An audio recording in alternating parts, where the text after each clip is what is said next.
प्यार होना चाहिए, मोहब्बत होनी चाहिए, और वो भी सच्चे दिल से, डुप्लीकेट नहीं। यार दोस्त मित्र कौन अच्छा होता है?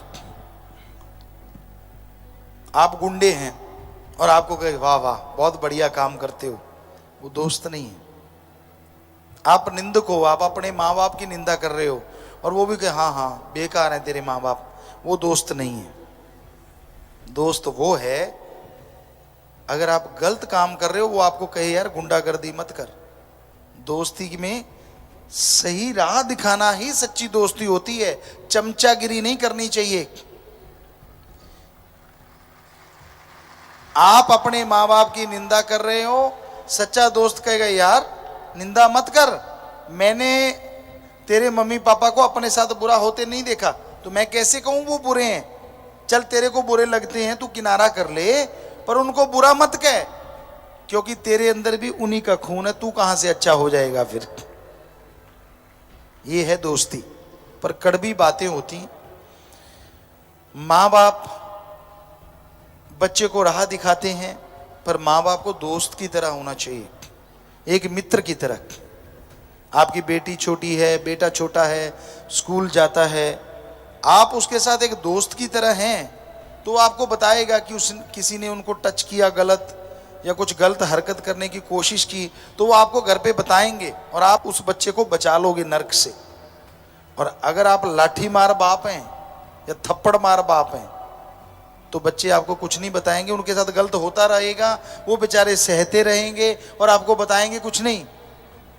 इसलिए हैंकड़ी ना जमाया करो बच्चों पे, उनके साथ दोस्ती भी रखो, डर भी हो उनको आपका, लेकिन दोस्ती ज्यादा हो, ताकि कोई भी गलत बात हो, कोई भी गलत उनके साथ होने वाला हो, वो आपको पहले से बताएं और आप अपने बच्चों को बचा सकें। और उनको कभी गलत चीज ना दिखाओ। आप में लड़ाई होती है, पति पत्नी में हो ही जाती है, हमने तो देखा नहीं जिसमें ना होती हो जी। तो ऐसे शायद पति कोई नहीं है, एक दो चाहे हो कि जिनकी लड़ाई ना हुई हो। एक सज्जन है, ये तो राम ही जाने, उनका हाथ खड़ा हुआ था पर फिर उसने नीचे कर लिया, एक आध बार होगी कभी जी, क्योंकि बड़ा मुश्किल है। 5 तत्व होते हैं, रजो तमो सतो, तो ये जो गुण होते हैं ना ऊपर नीचे हो जाते हैं, आदमी की लड़ाई हो जाती है। लेकिन बच्चों के सामने मत लड़ा करो। आप अपने घर में कमरे का एक नाम जरूर रखो, महाभारत। जिनकी लड़ाई ज्यादा होती है, ये वचन है, आप मान के देखो, महाभारत लिखो, और जब लड़ाई करनी हो चलो महाभारत में। असल तो उसी समय हंसी निकल जाएगी और लड़ाई खत्म हो जाएगी। पर चलो लड़ोगे भी तो कम से कम बच्चे तो बचेंगे ना, आपकी गालियां नहीं सीखेंगे जो आप निकालते हो तरह तरह की, तब निकालते हो ना एक दूसरे को। वैरायटी होती है आपकी गालियों में बहुत सारी, तो वो वैरायटी बच्चे नहीं सीखेंगे, वरना आपके ऊपर ही आने वाली हैं फिर बाद में। तो हमने देखा, हमें एक सज्जन ने बताया, हमें नहीं पता कौन से सत्संगी थे, कहते गुरुजी हमने महाभारत लिख रखा है, और जब लड़ाई होने लगती हम कहते चल महाभारत, कहते हंसी पहले ही निकल जाती। कहता हमारी लड़ाई ही नहीं हुई उस दिन के बाद जब से आपके वचन माने। कहता महाभारत लिखा है, और ये सच है। जिनके घर में मियाँ बीबी की, सास बहू की लड़ाई है, इधर बहू सास भी बैठी होंगी, हाँ बहुत सारी सास बहू हैं, तो जिनकी लड़ाई होती है ना, घर में एक कमरा लिख लो महाभारत, और जब लड़ना हो चल बहू उस कमरे में, या चल सासू महाभारत में। तो हमें नहीं लगता कि आपकी लड़ाई रहेगी, वो हंसी में बदल जाएगी या बंदी हो जाएगी। तो वचन माने की गति, और फिर आप जल्दी लड़ना बंद कर दोगे। क्यों? क्योंकि जो मेहमान आएंगे वो कहेंगे ये महाभारत कैसे है कमरा, उसके ऊपर लिखा होगा ना महाभारत।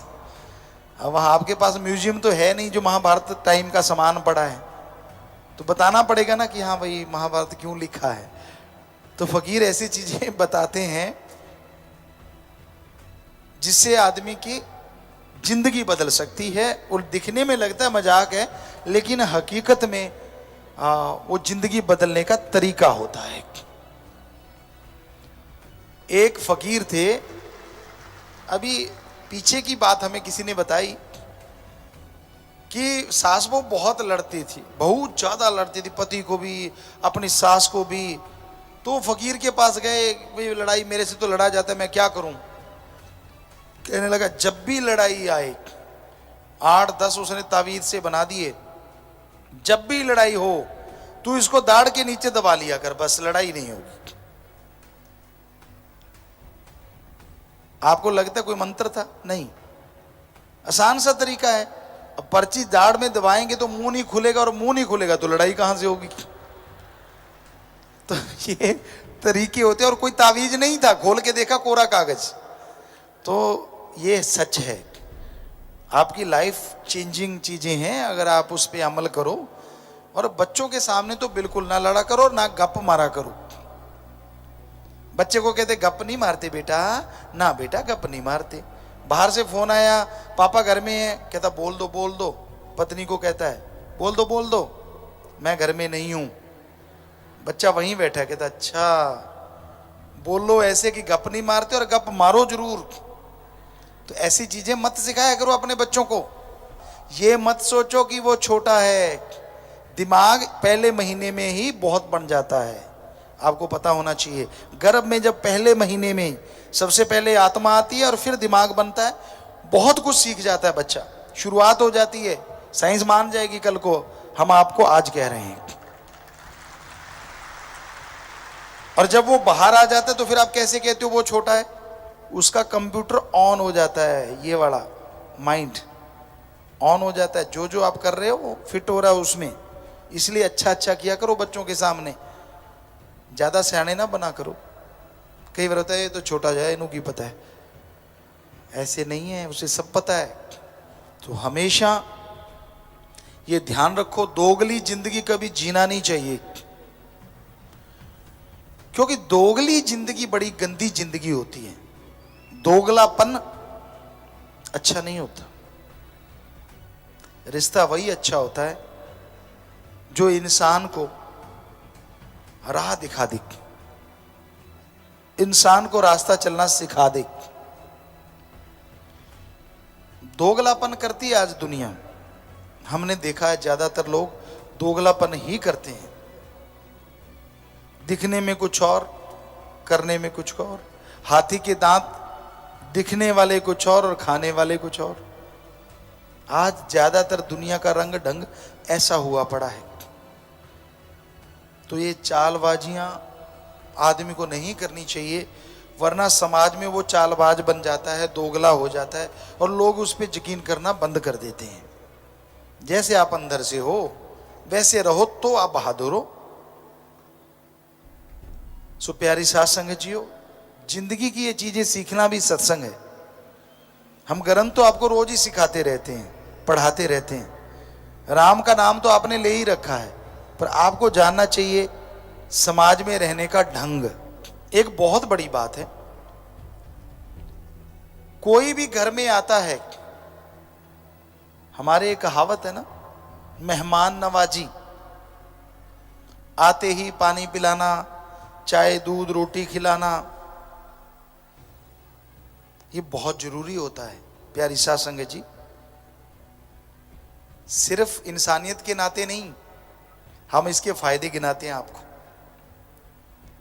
आप दुकानदार हैं, आते चाय बिस्कुट खिला दी पिला दी, हो सकता है कोई चाय पी के ही चला जाए, वरना आपने चाय पिलाई बिस्किट खिला दिया, उसका पेट भर गया।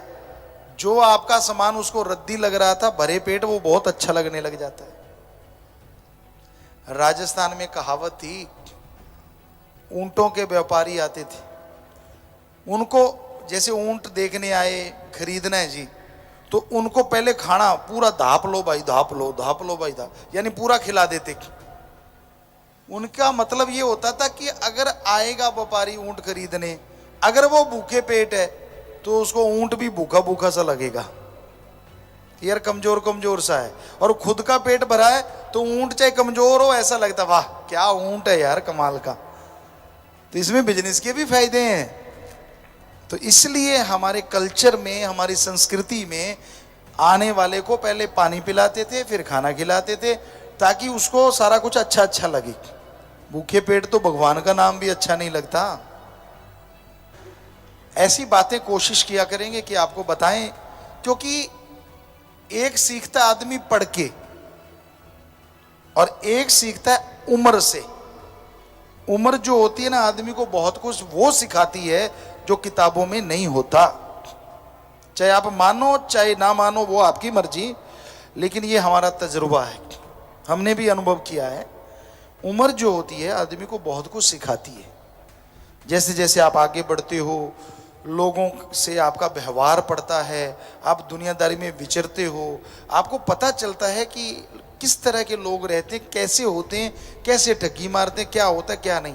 पर आपको समझ जाना चाहिए। और आंखें बंद करके यकीन मत किया करो। साथ संगत जी, कई बार क्या होता है, कोई गुरु की उपमा कर देता है, परमपिता जी की कर दी, मस्ताना जी की कर दी, हमारी कर दी आपके सामने, और आप वो सतगुरु के आशिक, उन्होंने उपमा गाई और आप पूरे के पूरे उन पे फिदा हो जाते हो, यार ये तो पूरा भक्त है। ना बेटा ना, ऐसा मत किया करो। यहां इतने चतुर चालाक लोग हैं, उनको पता है कि ये सत्संगियों के सामने सतगुरु की उपमा गाओ, चाहे फिर इनका घर ही लूट के ले जाओ। इसलिए परमपिता ने कहा, रहना मस्त ते होना होशियार चाहिए। इसलिए होशियारी हमेशा रखा करो। उपमा की है, शाबाशी करो। कोई गरीब है तो चलो 2 रुपए दे दो, खाना खिला दो उसको, ये बढ़िया है। ऐसा नहीं हम कहते कि आपने सतगुरु की उपमा सुनी, उसको कुछ ना दो, गरीब है, फटेयाल कपड़े है, कपड़ा पहना दो, खाना खिला दो, ये चीजें अच्छी हैं।